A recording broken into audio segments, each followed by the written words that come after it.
Tonsillitis, but there you go.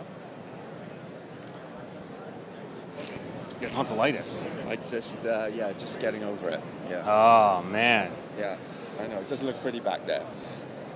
Oh! It's the worst. It's not nice.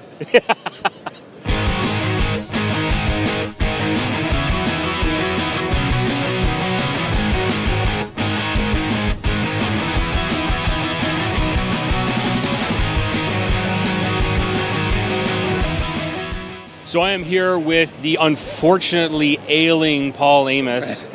Not in life, just your throat. No, everything's falling apart. My career, everything is like No. my body, everything. It's all going to pieces.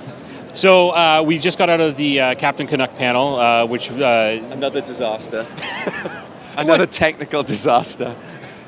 there were some issues, but that's okay. Not on your part. Not on my You part. did do some voiceover as Mr. Gold. And Captain Canuck. That's right. I forgot about that part. Yeah, don't forget, I could do Kris Holden-Ried as well. I may as well just do the whole thing myself. I could do the whole Captain Canuck series myself. I mean, I could do Tatiana's British accent, and I could do Tom's, easy enough, and I could do Chris's, Ried. It should just be me, and they could just pay me. All the money. All the monies in the world. All the monies. Obviously, what was one of the things that was talked about in the panel was that the web series season 2 got basically put on hold about a year ago, and we got the update on what's been going on with that, which is that it's coming back and more. Can you tell us about that? Yeah, I think basically Jay Baruchel came on board and then everything stopped. He just stops everything in his tracks. That's what he does. Now, I think what happened is that there'd been a lot of interest, and Jay obviously wanted on board with Chapter and Canuck. And at that point, the feature, the possible 2 features were in the offing, the CBC, the kids version of Captain Canuck.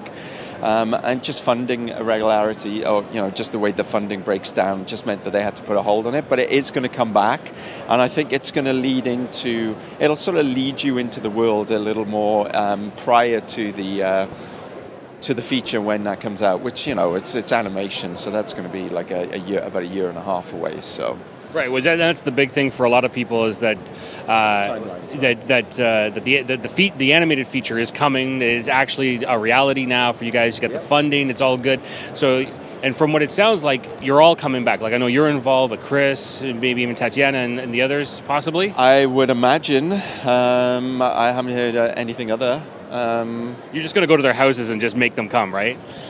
Yeah, well, I'm always at Chris's house, so it's basically my butcher shop. So it literally is. I house all my frozen meat in Chris's house because I live in a condo and he lives in a big house. So, that's nice. That's what happened. It was like Dice, Vex. Dyson obviously would live in a big house. Vex would live in a tiny little hovel, right?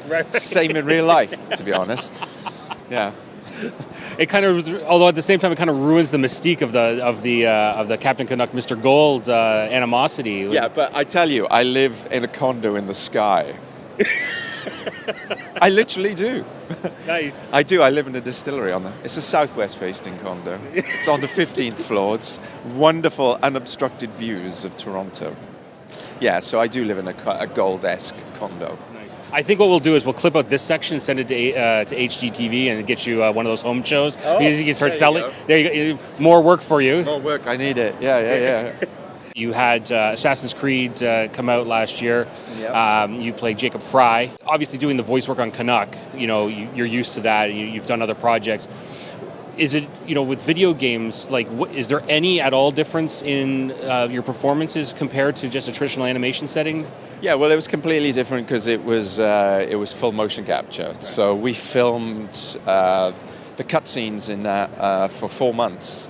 So we filmed it like a movie, essentially. It was just in a big padded cell, and we were in mocap suits, and all our voice was taken as we were acting the scenes. Oh, nice. It was obviously a completely different technical exercise than making a movie. You can overlap sound, and you have this whole the head cam and all that stuff on you.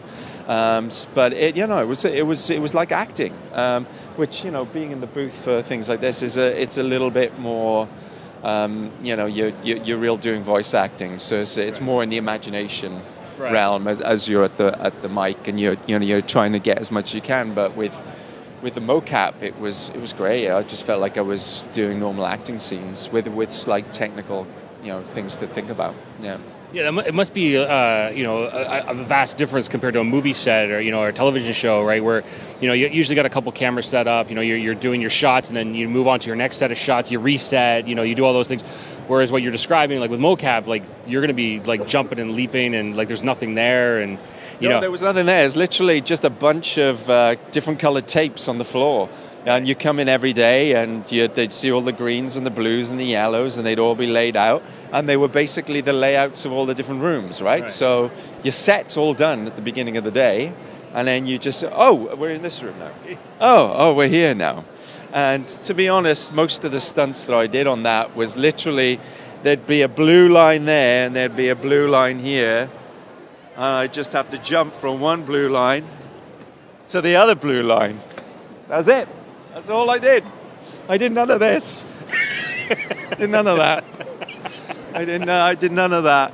You did none of the flippy flippies off the roof? I did none of the flippy flippies. No, or the climbies. No, it was literally, I jumped at the we were running a lot, right? Because I was like chasing after little chicken dippers and all that sort of stuff. But it was a great experience. I loved it, and it was long. It was we worked on that for a year, and then we were sort of doing a lot of ComiCons over the past year and a bit. Still doing them, and because it's a really super popular franchise, and the assassins are, I think, the most cosplayed characters in comic land, really. Oh yeah, enough. And by women, a lot more than guys. Funny enough. Yeah. So that's been really cool, and we've got to travel around the world and do stuff with that. So it was a really fun gig to work on, and I took a little bit of a break off video games. I wouldn't mind going back, actually. I really enjoyed the experience, but real acting would be good too. Just to get back being myself would be good on a TV series. So that's really the focus right now. Well, that'd always be good because we like to see the beautiful, handsome face of Paul Amos. Look at it! Look at that. No, you see how handsome my tonsils are right now. Yeah, they are sexy. Yeah. They're getting their own HGTV show. Yeah, they look like the lowest of the lowest malnourished.